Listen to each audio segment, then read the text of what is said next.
Hello and welcome to DW's International Reporters Magazine World Stories with me, Layla Harak. Coming up on today's show, we take a walking tour of Moscow. Plus, if you're looking for a fright, we can recommend a place that will scare the living daylights out of you. So stick around. But we kick off the show in the tiny rich Gulf nation of Qatar, where camel racing is a popular national sport. Until recently, it was shrouded in controversy because of its widespread use of child jockeys. Many of these young boys faced a harrowing ordeal, trafficked to the Gulf states to compete as child camel jockeys. They were underfed to keep their weight as low as possible. They were forced to risk their health and their lives. Finally, the practice was banned, and as a result, the game went into sharp decline. That is, until one man found an ingenious way of tackling the problem by reinventing the race. UNTV's Mary Ferreira reports on how camel racing made a comeback by betting on technology.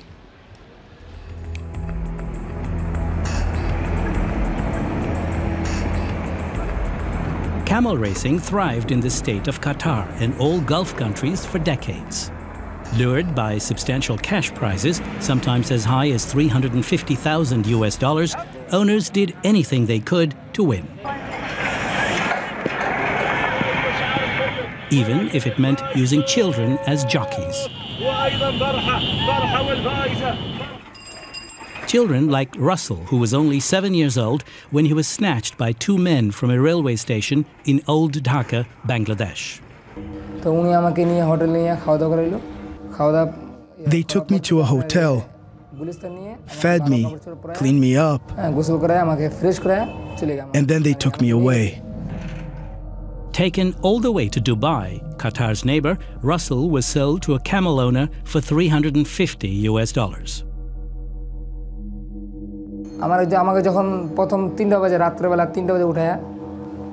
That very first night, they woke me up at 3 a.m. I was new to this work. I fell several times. We suffered a lot, but we had to learn.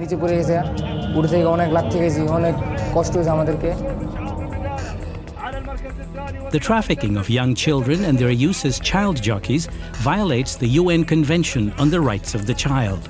For years, UNICEF had led a campaign to bring an end to this practice. Rima Saleh is a deputy executive director at UNICEF. They lose their childhood, they are working like adults, and they have no access to services, to health services, and particularly to education. In response, the Qatari government banned using children in camel racing in 2005. In the years that followed, some 2,000 children were repatriated back to their home countries, including Russell. Without children in the saddle, camel racing faced the possibility of dying. Rashid Ali Ibrahim, a leading scientist, thought he had a unique solution. I originally had the idea, why not use a robot instead of endangering children? Developing the robot proved to be a challenge. But with perseverance, Rashid created the first robotic jockey equipped with a thin whip. Activated by remote control, the spinning whip motivates the camel to run faster. Now Rashid's friend and colleague, Mohammed Shakir Atta, is experimenting with a new voice-activated model. I thought of recording the voice of the trainer and the owner of the robot to a robotic system which is controlled wirelessly.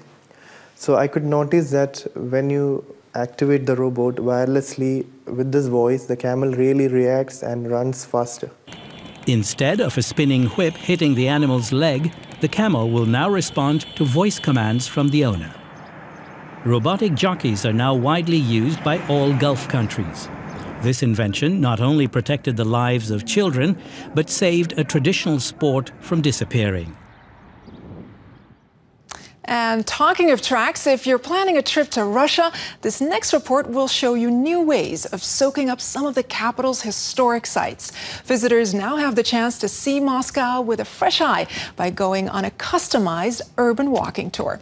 Travelers are treated to many of the city's hidden gems, highlights that are sure to make their visit to Moscow even more memorable. RT's Svetlana Kurkina has the story. Moscow like you've never seen it before. Alexander knows that away from the beaten track, the capital's streets have plenty of secrets to reveal and buildings that have their stories to tell. This cinema is more than 100 years old. It was built in 1909. Back then the word cinema didn't exist in the Russian language, so it was called the Electric Theatre. Moscow is best explored on foot. That's the idea behind this guided tour of the city center. It's part of the Moscow Walks project. Aimed at both tourists and locals, it helps you discover places that the guidebooks overlook or see familiar sights from an unusual angle. For 300 rubles, you'll spend a couple of hours hearing about the many stories from the city's past. Tours are offered in Russian and English. All you have to do is pick the route on the project's website and turn up at the appointed place and time. Everything which is interesting is somewhere hidden inside different dark nooks, different side streets, because, for example, the idea of Stalin was to create an ideal Moscow with big highways. The idea of Khrushchev was to move people out of the center, and everything that stays still inside side streets. Indeed, some of Moscow's most unusual places are hidden, literally.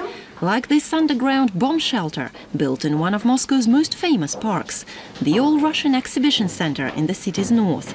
Opened in 1939, the giant park was meant to showcase the USSR's industrial and agricultural achievements. Here, Soviet history is cast in stone, glass and metal. But few had ever known that under the exhibition's central pavilion there's a secret bunker for top party elite, with an exit right under the statue of Lenin. This shelter could house up to 300 people. There are special rooms which were for party officials and even an office which was for the leader of the country. The shelter was built in 1954. A complex ventilation system, water supply tanks and even a direct phone line to the Kremlin. All secrets are revealed during the special guided tour. This summer, for the first time since the fall of the Soviet Union, the exhibition center launched a series of excursions to tell you everything about the iconic park's history, its architectural gems and its numerous legends. This is a truly remarkable place with plenty of historic and architectural legacy, so there's a lot to discover. We even have an excursion dedicated to famous love stories linked to this park. We offer tours in a number of foreign languages, and we've also launched cycling and rollerblading tours. And if nature is your thing, another Moscow park, Kolomenskaya, has come up with an environmentally friendly way of enjoying picturesque landscapes without having to walk for miles. Filled with architectural treasures, this former royal residence is where generations of Russian Tsars, including Ivan the Terrible, liked to spend their summers. Now, for some 200 rubles, you can take a tour of the estate's gardens and churches in an electric car. With plenty of new, exciting places to discover, there is no excuse for staying at home. And whether it's a stroll through the city center or a walk in the park, this summer Moscow is set to reveal its secrets like never before. Svetlana Kurakina, Primetime Russia, RT. Well, next we head to Asia, where rice is a staple food, and Bangladesh is no exception there. In the past, most Bangladeshi farmers process the grain by hand, a very labor-intensive and physically taxing method. While these days, rice growers are increasingly relying on machinery to help them. ETV's Shakawat Latan reports on locally made farm equipment that has dramatically improved working conditions. Many Bangladeshis earn their living through farming of one kind or another. It can be backbreaking work. Now helping to ease the burden, 10 to 12 workshops have been set up in the Nowgaon district to make rice threshing machines.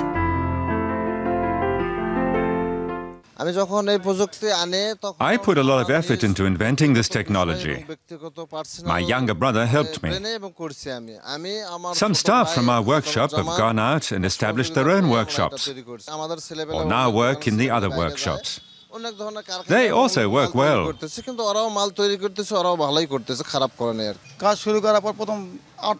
At first I made 8 threshing machines. They were popular, so I know that I'll continue making them.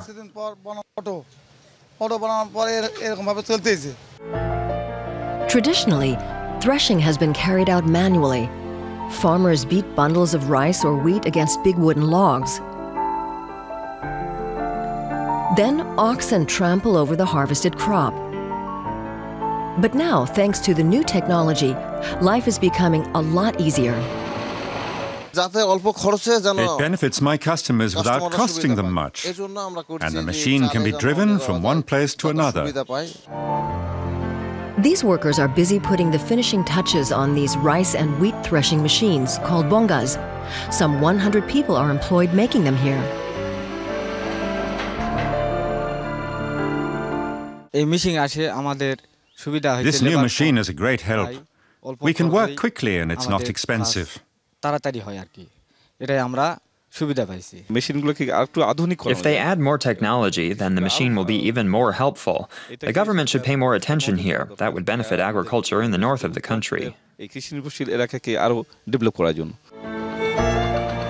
Wheels and an engine have been added to the machine so that it can easily be moved about. Some people hire the equipment out to others. It helps people, so they buy it. It's in big demand. And I've received orders for a more sophisticated machine. I hope I can do it.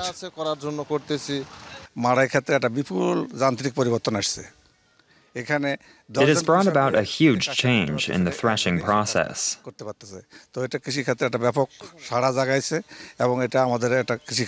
Where once we needed 10 farm workers, now we only need 1. Mechanical threshing saves time and only uses a relatively small amount of fuel, and it can get through a mountain of work.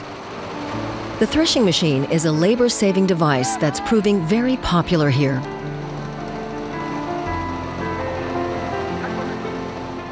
Now, cheetahs are the world's fastest land animals. And although the cool cats can outrun any other creature, they're sadly running a race against extinction. In a wildlife park in New Zealand, conservationists are now lending a hand to help ensure the survival of that species and others. While with many natural habitats coming under increasing pressure, sanctuaries such as this one are vital to protecting some of the world's most beautiful and distinctive creatures. Joe Kane from CTV filed this report. Tucked behind the Christchurch airport, down under in New Zealand, on an old river fan from the nearby Waimakariri River, the Orana Wildlife Park has recreated the wide open spaces reminiscent of native Africa that provides the perfect backdrop to the repeated breeding success of a number of African endangered species, including the southern white rhino and cheetah. The open range scenario at Orana very unique compared to many zoos worldwide. So I think that really lends itself to the animals' true happiness and ability to be able to do pretty much as it possibly can. Cheetah are faced with extreme threat in the wild, and their survival could ultimately depend on the international captive breeding program, like the one offered at Orana Park. Cheetah are a species that their numbers are declining in the wild, and so they need all the help they can get, really. When it comes to their conservation, and so captive breeding programs, whether it's here in New Zealand or anywhere in the world, really are quite important. The park has had significant success with their captive breeding program, with 18 cheetah being born at the park. A great achievement, as cheetah are notoriously difficult to breed in captivity, with only a small number of zoos worldwide achieving repeated success. They seem to like their space and peace and quiet, and so a lot of zoos, particularly city zoos, I guess don't have that option for keeping their cheetah in a nice quiet area, whereas we've got a lot of space. We've got a number of yards out the back that we can do the breeding in, and it seems to work. Orana have had a number of litters born over the years here, and a lot of success with their cheetah breeding. Keeping the animals in conditions as close to their natural environment helps their natural behaviours and is critical and important feature of the park, as is the interrelationship with the park's mix of recreation, education, conservation and research. Orana's success definitely lends itself to the fact that the animals have a lot of space to move around. Males and the separation of males and females, as in the wild, you'll get males and females that don't occupy the same habitat. They have big spatial distances and then they come together and then move apart again. And the way that our facilities are structured really are key to that. Orana Park presently has 4 female and 9 male cheetah, with mating between them being optimal at 3 years and a gestation period of 90 to 98 days. We try and keep it as natural as we possibly can in captivity. We've got the males and females completely separate, so what we have to do is walk the males up to the females pretty much every day when it comes to breeding.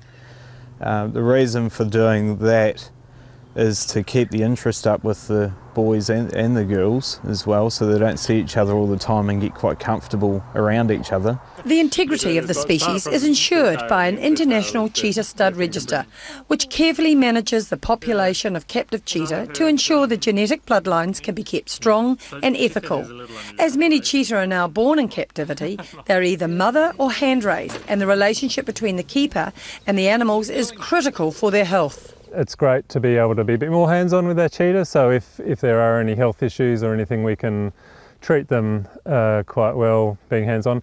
And also, for example, with females, even getting to the point of being able to take blood from them. Very important that a relationship develops both ways. They need to be able to trust us and get to know us, and that can take, depending on the animal, it can take a month or so. But we also need to know them and know their individual behaviours, because wild animals generally can be pretty subtle in their behaviour changes. If they're sick or injured, they tend not to show it, because obviously in the wild, if they're sick or injured, they're going to be vulnerable.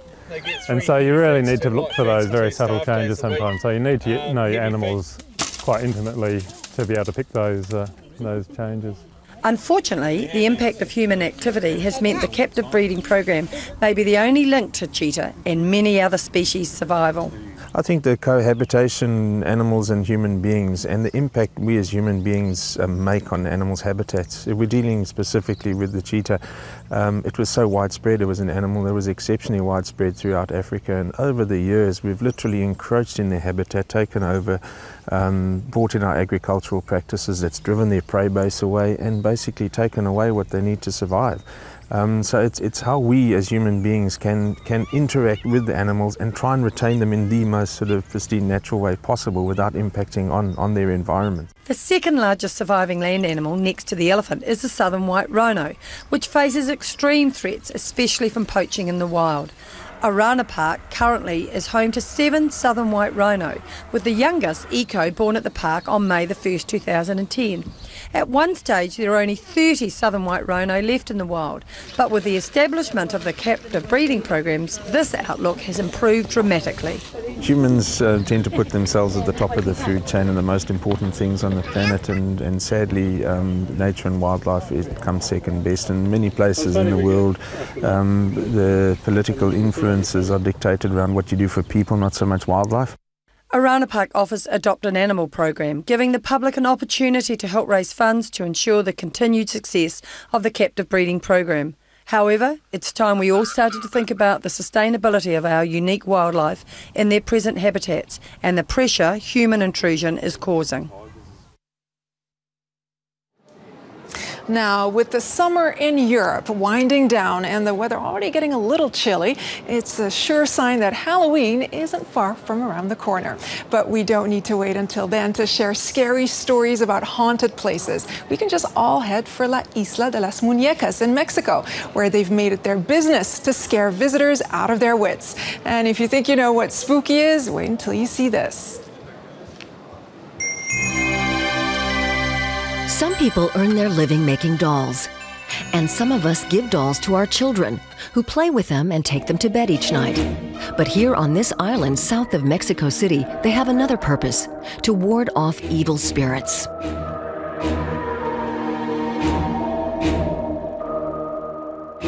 Local legend has it that many years ago, a girl drowned in the canal by Don Julian's house. And since that fated day, her soul has found no peace. Don Julian found the dolls in canals and in the trash. He took them with him and hung them in the trees or on the wires around his house, so that they didn't frighten him when he was out getting food. Las colgaba en los árboles o en alambres colgadas. In the year 1950, Don Julian began to collect dolls in the hope that they would protect him from the ghost lurking in the canals of Xochimilco. That's how the Island of Dolls came into being.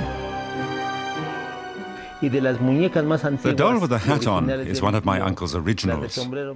If you look closely, you can see that it's at least 60 years old. It's from 1950, the year the girl died.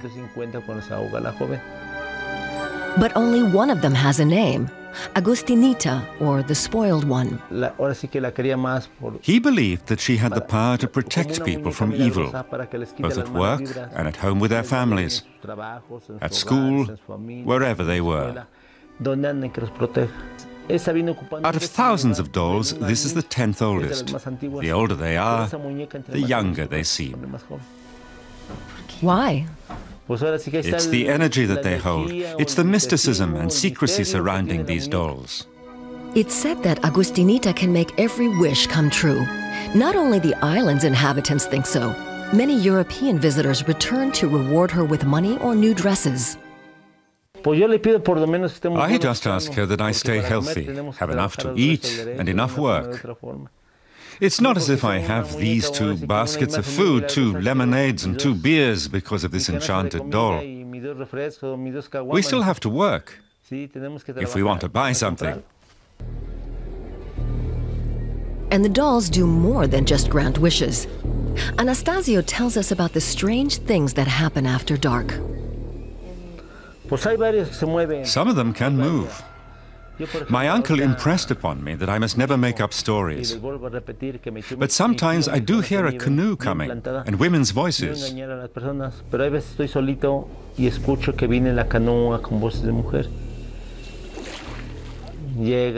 I hear the boat mooring and the rattling of chains. But when I go out to look, there's nothing there.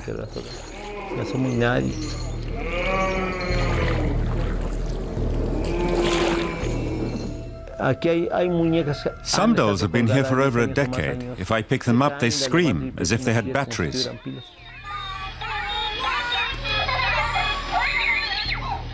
Or when I go to bed, it sounds like somebody's tidying up, or I feel someone touching me.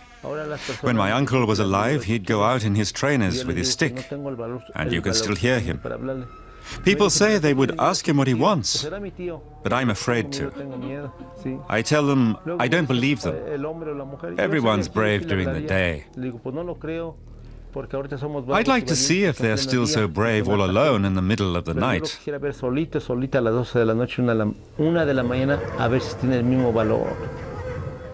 Do you have any light? No, I only have candles.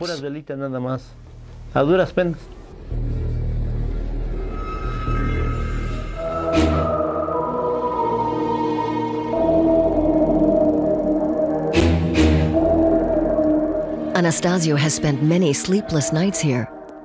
The island's atmosphere and strange noises don't give him a moment's peace, but leaving is out of the question.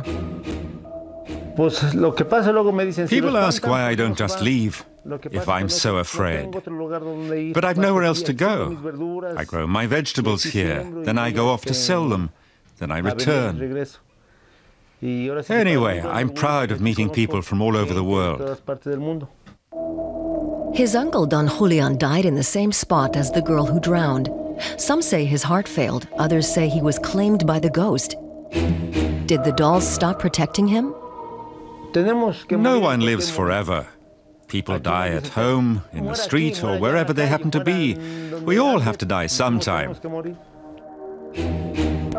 Perhaps it's all just a folk tale, but there's only one way to find out. If you head to the Cuemanco Pier, you can take a boat straight to Don Julian's Island of Dolls. But beware, some say the ghosts haven't had their fill of souls just yet. Well, on that creepy note, we've come to the end of this edition of World Stories. We hope that we haven't scared you away and that you'll join us again next week. Thanks so much for watching. Remember, you can always find us online at dw.de/worldstories. Now, here are this week's Picks of the World. See you next time.